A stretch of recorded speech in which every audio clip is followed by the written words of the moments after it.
Arab Spring equivalent, I think, is about to happen in South Africa, but this time not sponsored by foreign interest, but effectively is going to be ignited by just the majority who have lost hope. They have been led to believe this untruth, that they stand to lose something. Now, those very few who have hoarded the resources of this country are the ones that are sponsoring not only policies, but legislation. And where the legislation doesn't exist, they have legislated protections for themselves, which are at the expense of the majority. The moment you have judges, and there are instances of judges who have not been loyal to the law, it is the end of the country as we would know it. The president we have in the country today has committed a cardinal sin of violating the constitution of this country.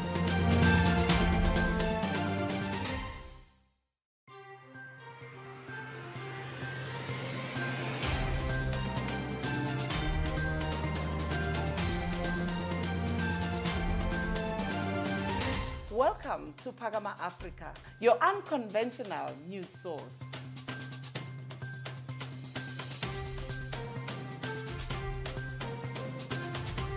Here at Phakama Africa Media, we do things differently without conforming to what is done or believed.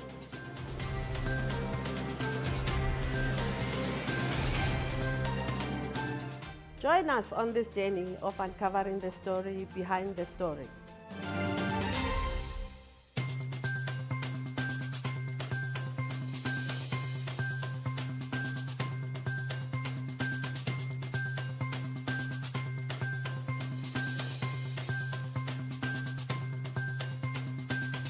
You know, comparing the two public protectors, the previous one, our previous one being Thuli Madonsela, and our current one being Busisiwe Mkhwebane, do you think that she's being treated fairly, or are they being treated differently? And why the comparison? You know? Yeah, but please wait. Yeah. I think it's inexplicable that we will be having some comparison. Yes. However, the question of, is the criticism that has been leveled and even allegations of incompetence, are they fair? Are they based on fact? And the answer is a categorical no, they are not based on any fact. If we're to look at in the Nkandla matter, by the way, the Constitutional Court effectively meant that the public protector is a judicial officer, is not a public servant, but is a judicial officer. And I find it puzzling that there is this expectation to treat her different to how other judicial officers. When a lower court makes a ruling that gets overturned by the higher court, we don't see the same demand that has been made now on this public protector.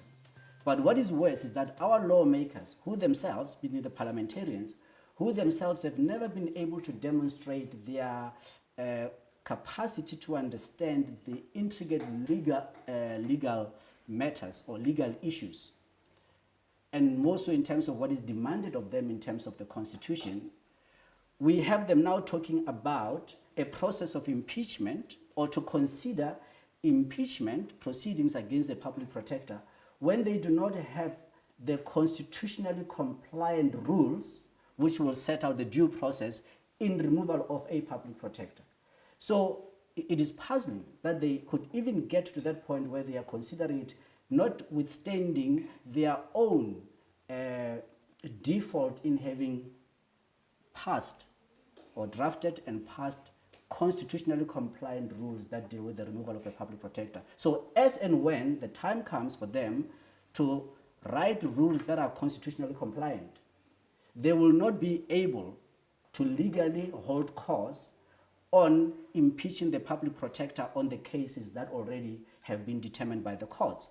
But on the other hand, I think where the Constitutional Court fundamentally erred, the moment they said that the public protector must pay a portion of the costs, it was the end of the road as far as any other action. You cannot talk about impeachment from arising from that case, and there can't even be any inquiry on the fitness of Advocate Mukwevane as a advocate, because the Constitutional Court, when they said you are liable for this punitive cost order, they closed the door for any other action, because otherwise, any other action, it is double jeopardy. And our courts, and even the parliamentarians, need to have a good appreciation of that, because the parliamentarians are themselves called lawmakers. Looking at the ANC, the African National Congress, as the organization that is ruling this country, you know, it's an organization that is voted by the people. So would you say they are representing the people? Well, the African National Congress, I think they need to appreciate that to him or her, whom much is given, much is required. They've been given much in terms of trust by the general public in an election. Are they meeting the hope and expectations of the people? The answer is a simple no, because they did not develop systems and organizational capacity to be able to deliver on those hopes and aspirations of the general public. So if you consider now what the major issues on land reform, or whether land should be expropriated, the inability of the African National Congress in the first instance to believe that you can even amend Section 25 of the Constitution. It is unamendable, and most people don't know this. If anyone tries to amend that, with 98% of parliamentarians saying yes, amend Section 25, they cannot amend it. And I've often said that the African National Congress needs to consult the scholars of law to bring about the redefinition of land. Land is a natural resource. Land can never be property.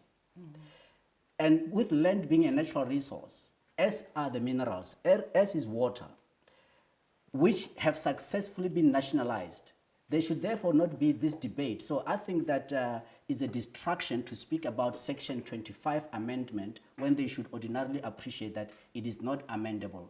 Talk about the South African Reserve Bank. The inability of the African National Congress to even understand that the whole issue of private ownership, why it is an antithesis for economic growth of this country, because of the legislative framework which the South African Reserve Bank functions under, and their inability to bring about a motion, or rather an action in Parliament, to then not only redefine and expand the scope and mandate of the South African Reserve Bank, but also to ensure that it is no longer privately owned, because the private shareholders of the South African Reserve Bank, they have no legitimate reason whatsoever on why they should continue with their ownership. But even if you were to pay them off, because of the dividend policy, which, by the way, dates back from 1920 also,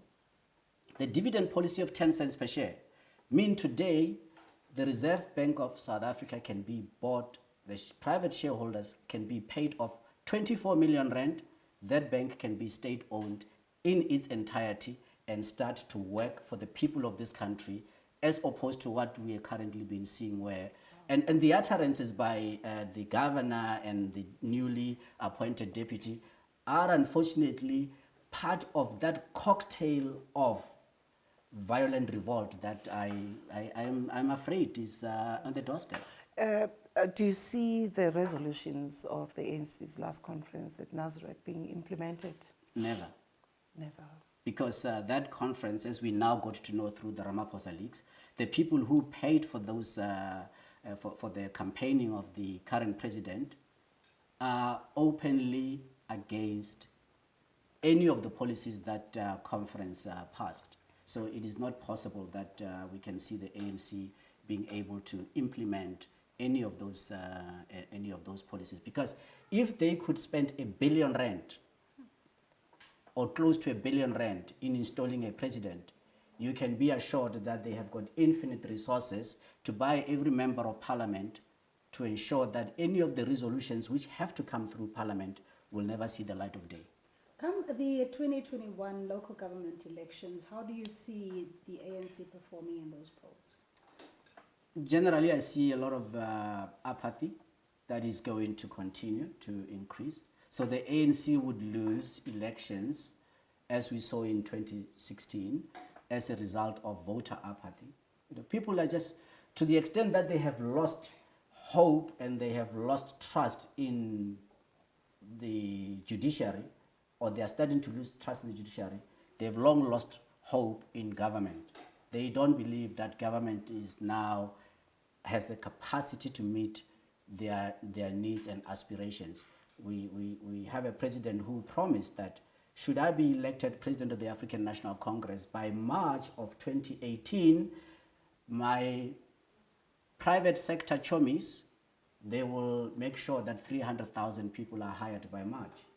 And of course, last year we saw increased unemployment, we saw economy not even at pedestrian growth levels, just completely at a standstill, and that situation is going to continue.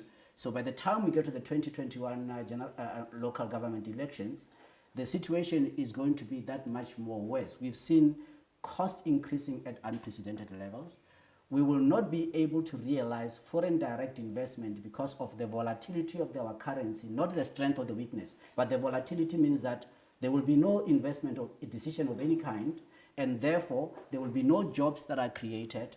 The situation it just become a vicious cycle, which is bringing us to really uncharted territory. And in your response to that, the current administration adopted a lot of these problems from the previous president's administration. How would you respond to that?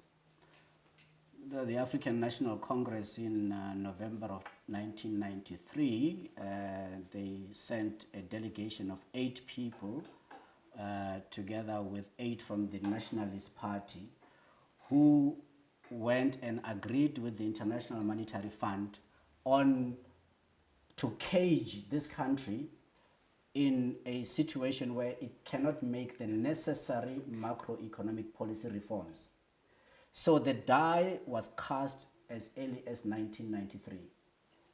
Everything else from 1993 meant that we would never have been able in a million years to resolve any of the issues because we cast that die. I have often commented that 4 years ago I've started writing extensively warning about the levels of public debt by the state in this country, and warned that we will soon have to go to the International Monetary Fund.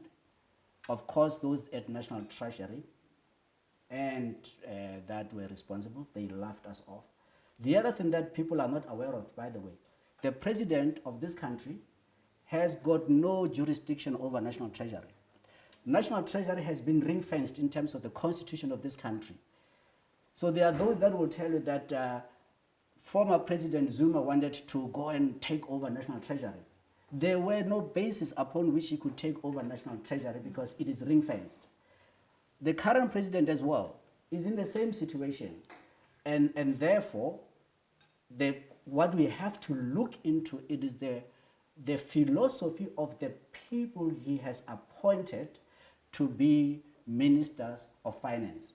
And when you look at the philosophy of Minister Tito Mboweni, it should not surprise us that we are in this state where we are, because the economic philosophy of Minister Tito Mboweni is neoliberal.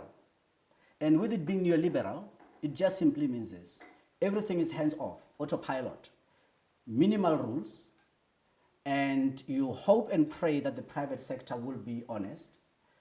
But then your fiscal policy, which can only be advanced by the taxes that you are able to collect, we have an antiquated tax code, which there is no hope whatsoever that we can even do any of the many things that we hope that we can do to ignite the economy. So the state hasn't got any capacity whatsoever to play that interventionist role in the economy.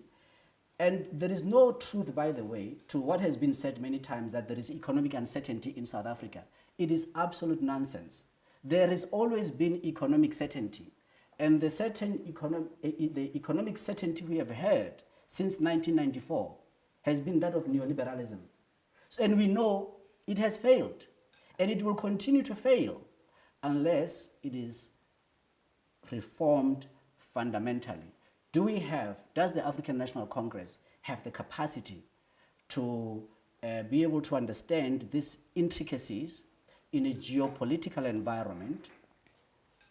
The answer is, I think, there for all to see. The ANC doesn't have that capacity, and the only time that probably maybe it might have a chance of really having that strategic inflection point will be in the 2022 elective conference.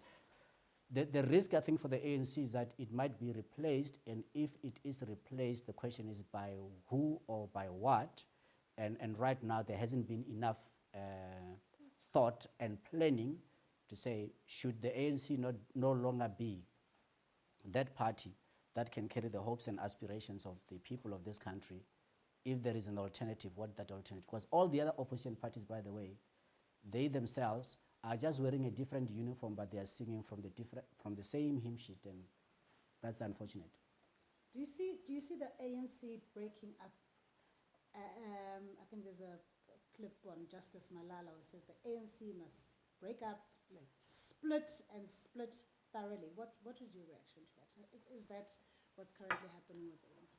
Yeah, I looked at that write-up by Justice Malala, and I battled to find as to what was the justifiable cause that he wanted to advance on the breakup of the African National Congress, or that if it breaks up, then it will have two factions, which faction would pursue what policy, but what that would mean. But it just means that it will then entrench the current system. The status quo would remain with the ANC breaking up. There will be no hope whatsoever of ever. So the breakup of the ANC would just accelerate that violent revolt I'm talking about, that I'm fearing. But whether we like it or not, there are factions in the ANC. There are those who are radical, and there are those that want to keep the status quo. So, maybe Justice Malala is informed by that, there is, whether we like it or not, there are factions. The radical within the ANC are radical in name only.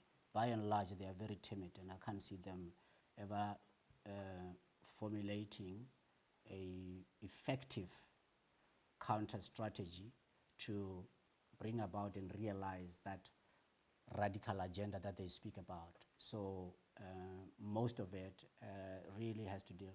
Let's take a case in point. There are those within the ANC who believe that the breakup of ESCOM, the most important company, by the way, in this country, and the largest company by turnover in this country, that those that are agitating and planning the breakup of ESCOM, they know that they will be able to achieve that because there is no radical element. And even the workers, by the way, have themselves now resigned their fate to losing their jobs, and to ordinary people, the cost of electricity has gone up.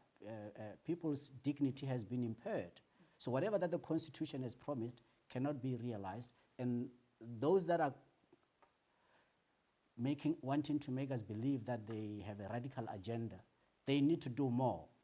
And do more in what way? They are in Parliament. They have to bring about these changes in Parliament. You and us can speak about these issues to conscientize the public, but we don't have a seat at the table. And that seat at the table is Parliament. And our parliamentarians are failing. So perhaps it should be more a question of us looking at the parliamentarians and say, do we have the people that have got the gumption, the ingenuity to bring about solutions to our current problems? And the answer is no. And when is the next opportunity to be able to change Parliament? Maybe it might mean that instead of saying, will the current president serve out his term fully, saying, will the current Parliament, as it is, serve out its term? And I'm more for the current Parliament's mandate ending prematurely, and let us go to elections, than speaking about an individual, because any individual who comes in will come into a system. Yeah, let's just look at the SOEs. You touched on ESCOM, and particularly the role of the Public Enterprises Minister. The amount of influence, control, and I suppose if different decisions were made, could turn around the economic trajectory of this country? The incumbent, and as were his predecessors in the important Ministry of Public Enterprises, what they are doing to the state-owned companies, it is unforgivable. What do you mean by that? They are destroying the last the last possibility that could have existed for the state to really help us out of this downward spiral economically. And the state-owned enterprises, what we lack, what we need is more of reforms to the law that governs state-owned companies. Same, no different from what China did in 1994, where they brought in changes. Today we've got Chinese companies that are the largest in the world, but that you can track back to 1994. The current ministers that we have, they are presiding over the pillaging of the treasury of this country in terms of the state-owned companies that were the most valuable companies in the world. The breakup of ESCOM, for me, is the last straw. Once you can successfully take ESCOM, break it up and give it to the privateers, it means that this country will have forever in a lifetime have lost any other capacity to be able to do anything. For example, the ESCOM Act, the ESCOM Conversion Act of 2001, one of the key things that it makes point of is that ESCOM must play a role of universal access to electricity, because that speaks to the Constitution. Is a radical side, and the side that says, let's leave things as they are. Which the revolution, when it happens, once it happens, who would be leading this revolution? Revolutions always have a leader. What we are seeing globally now is happening either in Venezuela or in France or in Hong Kong and other places. Sometimes the leaders do so overtly, and other times they do so covertly.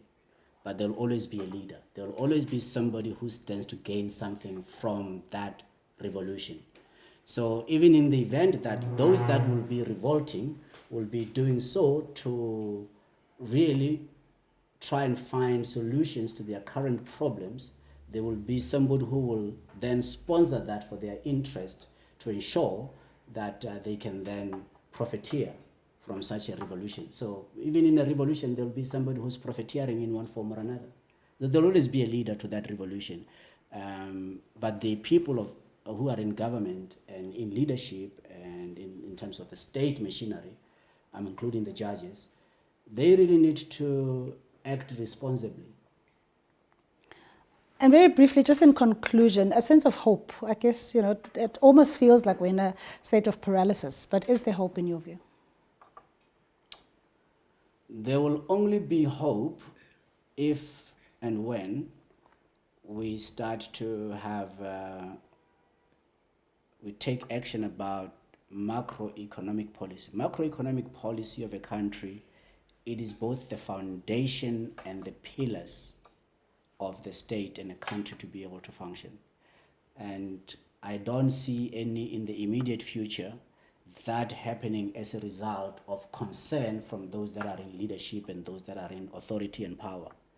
So I think macroeconomic policy reforms, which are long overdue, will happen as a result of that violent revolution. So I can't see how it can be arrested, or the possibility that explosion, I can't see it being managed in any shape or form.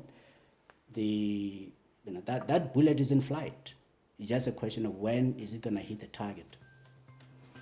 I did tell you about the metaphors and the parables and so forth, but I think it makes all sense, but we'll try and unpack it in future episodes as well. Rekadima, independent political analyst, joining us here on Phakama Africa Media. Thank you.